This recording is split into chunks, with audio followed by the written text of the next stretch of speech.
Welcome to Star Citizen Addicts Anonymous. I'm your host, Nikki Batgirl D'Angelo. About a decade ago, Cloud Imperium Games released to us its first look into what the verse was going to be, and it was the Area 18 landing zone. After being stuck in our hangars, driving around in buggies, and running in and out of ships we couldn't fly, we were able to finally walk around a city in the Star Citizen universe. There was still very little to do. You could drive buggies around and kill each other for a little bit of time, but really there wasn't much there. Move forward a decade, and Star Citizen is still that small little verse of planets. You have ArcCorp and Hurston, Crusader, and Microtech, and that's where we've been for a decade. Well, something is coming on the horizon, and you all know what that is. And it's 4.0. And 4.0 brings with it one more star system.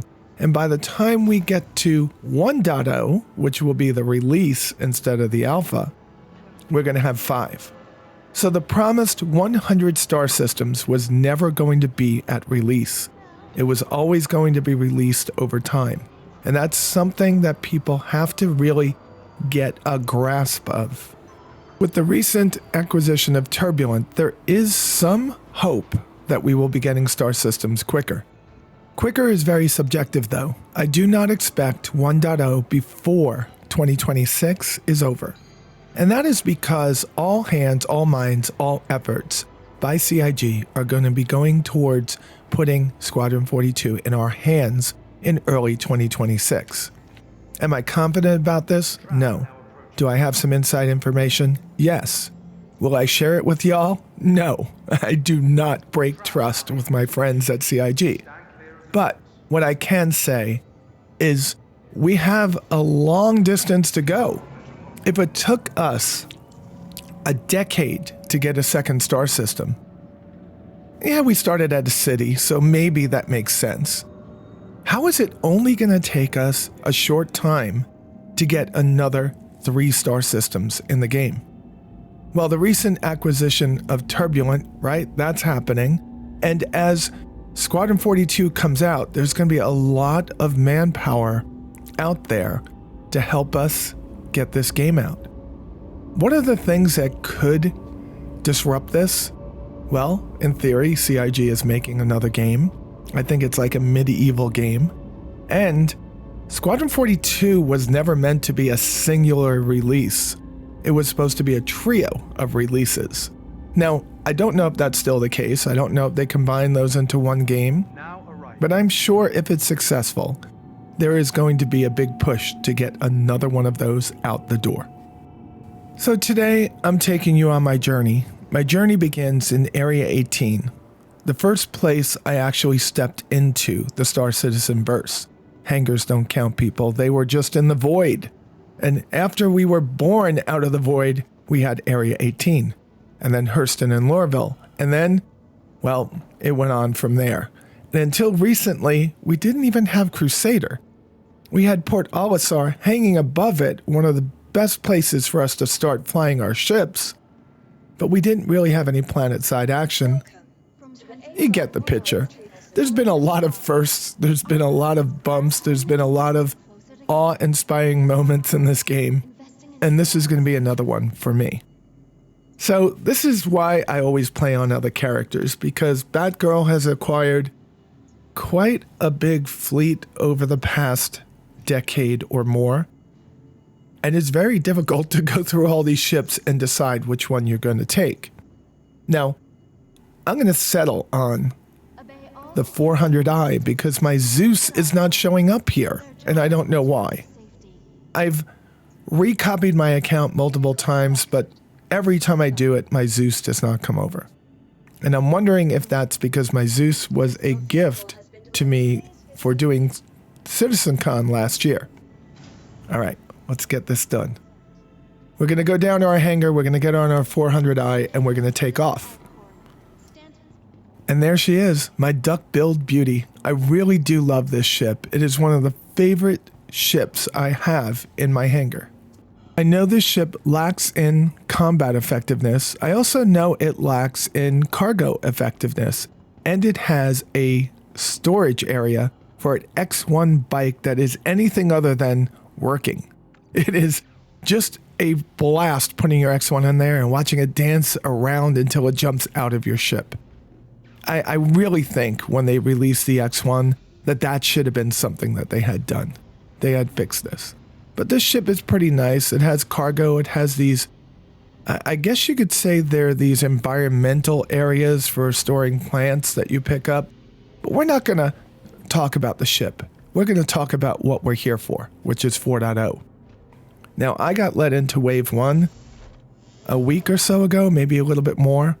And every time I've had an opportunity to go and make it through the jump point, there have been errors, there have been crashes, there has been gankers, there has been just annoying things going on that in my short time that I have available to do videos for y'all right now, I just didn't have the opportunity to actually make it through a jump hole.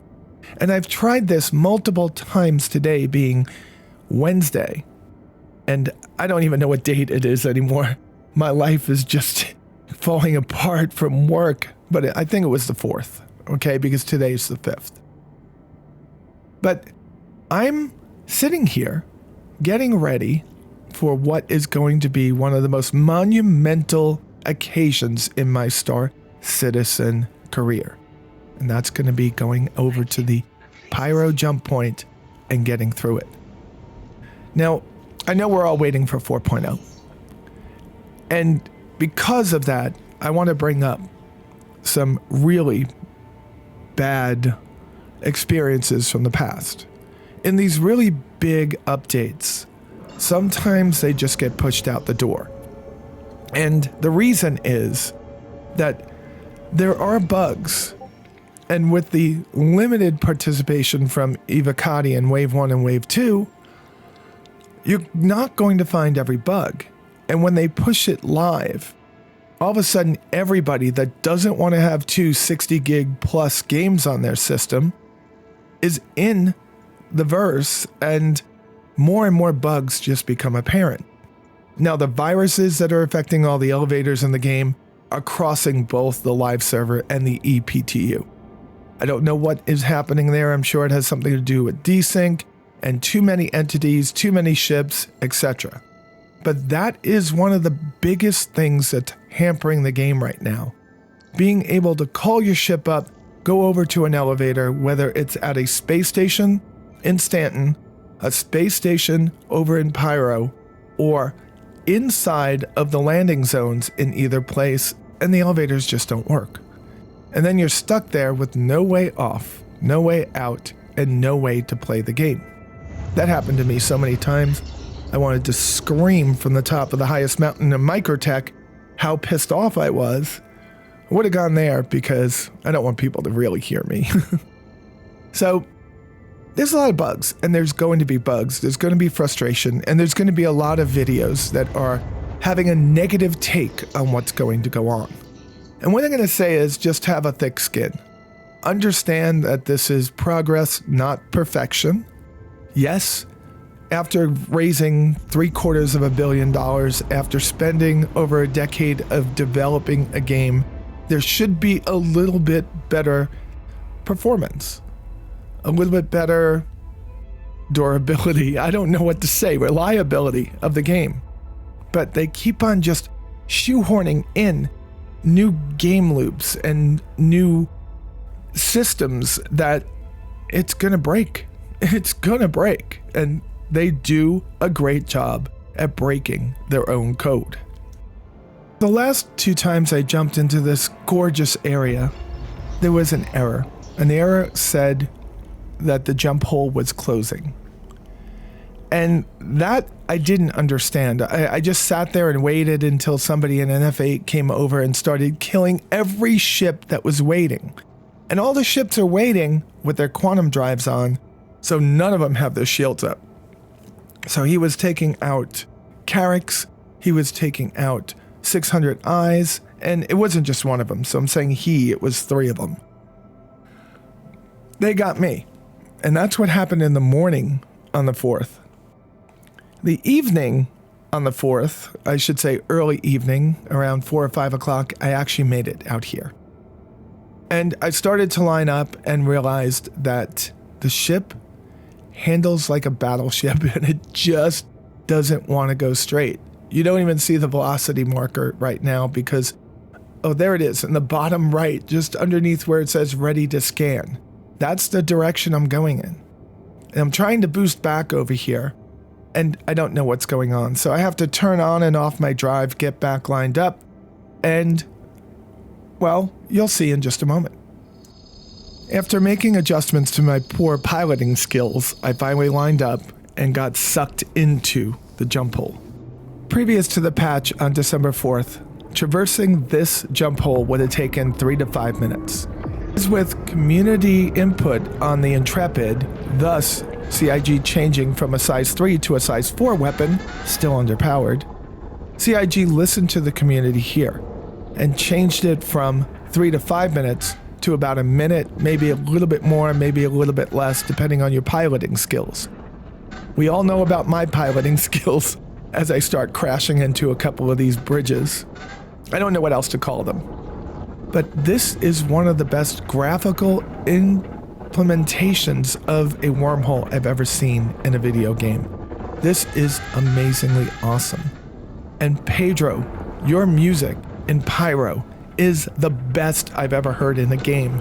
And I've played all of Chris Roberts' games, and the music is always wonderful. I think this is going to change everything for us. It's going to make us frustrated. We're going to feel pain at first, but as they clean up bugs and add more and more to the Pyro system, as they start to make it easier for us to get missions done, as they start making it easier for us to find places to sell, well, that's not going to be easy. We know that. We're going to have a great time here, and this is just amazing. Look at it. Just enjoy it.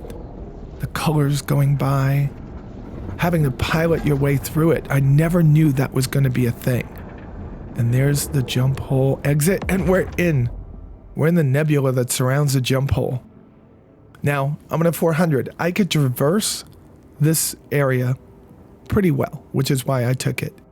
I also took it because I didn't want to be on a 600i and have to walk so far to get off. I really wanted to enjoy this trip, and I did. So the first thing I'm going to do is find a place to go get gas, and it's not going to be here because I want to go somewhere and start seeing the sights. My first stop was Rod's Fuel and Supplies. I needed to fuel up, and I was looking at this derelict station and just in awe of how they built it out. It really does look decrepit and run down and falling apart. I don't know where the rust comes in space, but it's pretty cool, right? Maybe they're in a water cloud, I don't know. But there's just so much here. Now, I've asked to land quite a few times, and it keeps telling me that it's giving me that permission, but it never shows up as a hangar I could land in.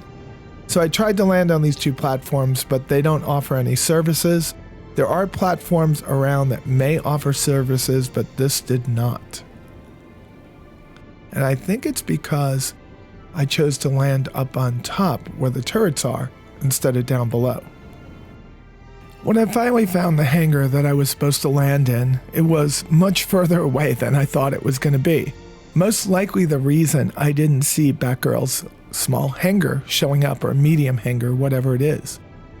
But there is a bug in the game which is not allowing for the interiors of many of the space stations to render until you're inside of them. So you really do have to watch your way and be very careful when entering them, because it's going to be a little bit after your nose goes through that door. Yep, there it goes. It enters. And every one of these hangars is dark. So turn your lights on. That's the L key. Having gotten fuel, I decided to make one more stop for the day, and that was going to be at the Starlight Services Station. I really want to put my ship in the middle of most of the planets in this system, and in the middle of where you can get to different places. And I want to try out different ships in this area, and I want to see the sights. I really didn't want to do this until it went live. But there's so many videos right now that I'm watching that it's taking away from that awe-inspiring wow that you could have when seeing it for the first time. So we've made it, and we're going to land, and I'm just going to fill you in on where I go from here. I really didn't want to do 4.0 until it came out, until it was stable. But there are so many videos that are starting to ruin it for me that I've been watching. Yes, I could just not watch them, but they're from friends and people I respect. How could you not watch Ollie, or Board Gamer, or Super Mac Brother, or, there's so many of them.